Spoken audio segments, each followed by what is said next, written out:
क्या कभी आपने सोचा है कि समंदर की गहराइयों में, उस अथाह और खौफनाक अंधेरे में आजकल आखिर चल क्या रहा है? मतलब कुछ तो ऐसा हो रहा है जिसकी वजह से गहरे समंदर के जीव अपना घर छोड़कर पागलों की तरह भागने पर मजबूर हैं।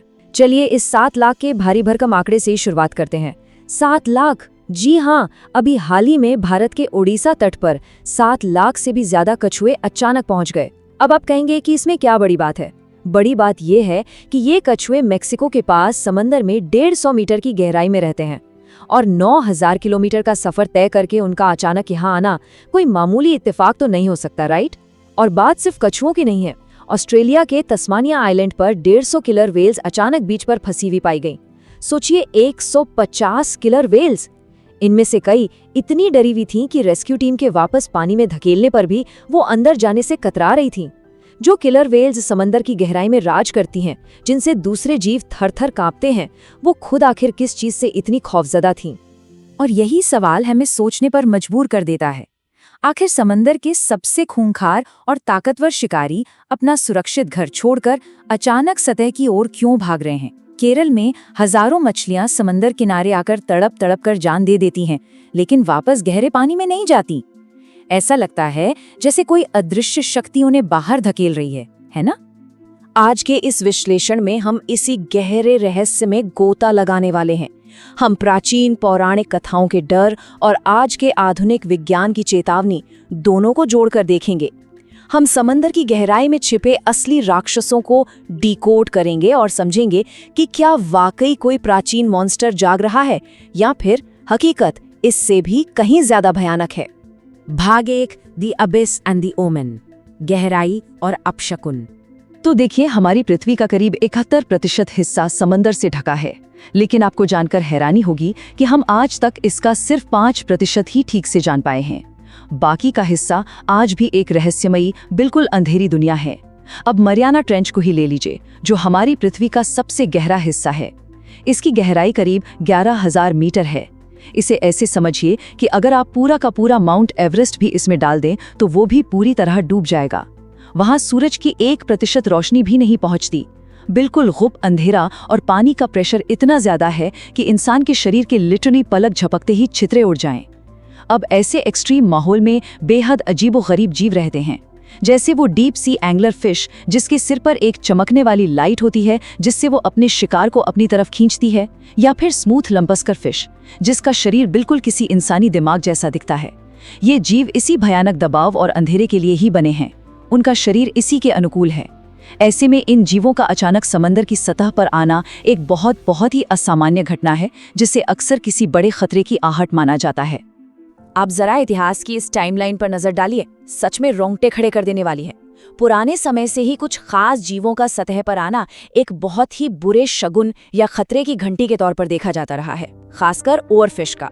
ये 6 मीटर लंबी चमकती हुई ओवरफिश गहरे समंदर में रहती है और कभी भी आसानी से सतह पर नहीं आती, लेकिन इतिहास गवाह है, जब जब ये आती है तबाही साथ लाती है। 15वीं सदी में ग्रीनलैंड में से देखा गया और उसके कुछ ही दिन बाद वहां एक ऐसा तूफान आया जिसने दर्जनों जहाज डुबो दिए। 1855 में जापान के टोक्यो में इसके दिखने के ठीक बाद एक भयंकर भूकंप आया और सबसे खौफनाक घटना तो फरवरी 2011 की है। जापान के तटों पर दर्जनों ओवरफिश मरी हुई पाई गईं और उसके ठीक कुछ हफ्तों बाद 11 मार्च 2011 को जापान में वो खौफनाक सुनामी आई जिसने 20,000 लोगों की जान ले ली। और पता है, आज मेक्सिको से लेकर जापान तक ये ओवरफिश फिर से किनारों पर पाई जा रही है।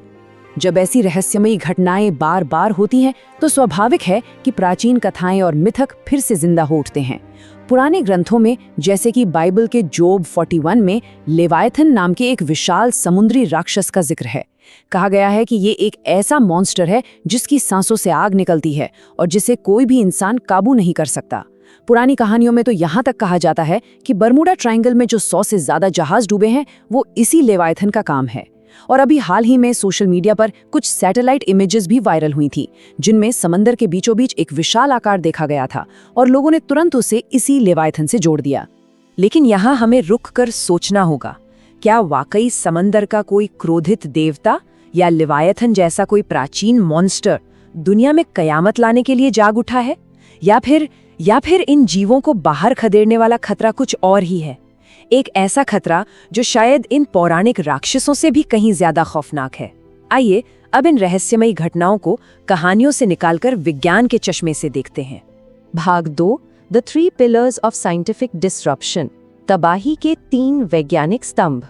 विज्ञान हमें बिल्कुल साफ शब्दों में बताता है कि किलर व्हेल से लेकर ओवरफिश तक इन जीवों के सतह पर आने के पीछे कोई प्राचीन श्राप या समुद्री राक्षस नहीं है। इसके पीछे 3 ठोस वैज्ञानिक कारण हैं। 3 ऐसे पिलर्स जो समंदर के पूरे इकोसिस्टम को ही तबाह कर रहे हैं। पहला सबसे बड़ा कारण है ग्लोबल वार्मिंग। देखिए, समंदर में सूरज की रोशनी सिर्फ 200 मीटर की गहराई तक ही जाती है, इसलिए उसके नीचे का पानी हमेशा ठंडा रहता है। गहरे समंदर के जीव इसी ठंडे तापमान में रहने के अभ्यस्त हैं। लेकिन अब हो क्या रहा है? ग्लोबल वार्मिंग के कारण सतह का पानी बहुत ज्यादा गर्म हो रहा है और ये गर्मी तेजी से नीचे ट्रांसफर हो रही है। अब सबसे बड़ी दिक्कत ये है कि ऑक्सीजन गर्म पानी से ठंडे पानी में ठीक से ट्रैवल नहीं कर पाती। इसके कारण समंदर की गहराई में ऑक्सीजन की भारी कमी हो रही है। इन बेचारों का लिटरली दम घुट रहा है। ये जीव सांस नहीं ले पा रहे हैं और घुटकर मरने से बचने के लिए सतह की ओर भाग रहे हैं।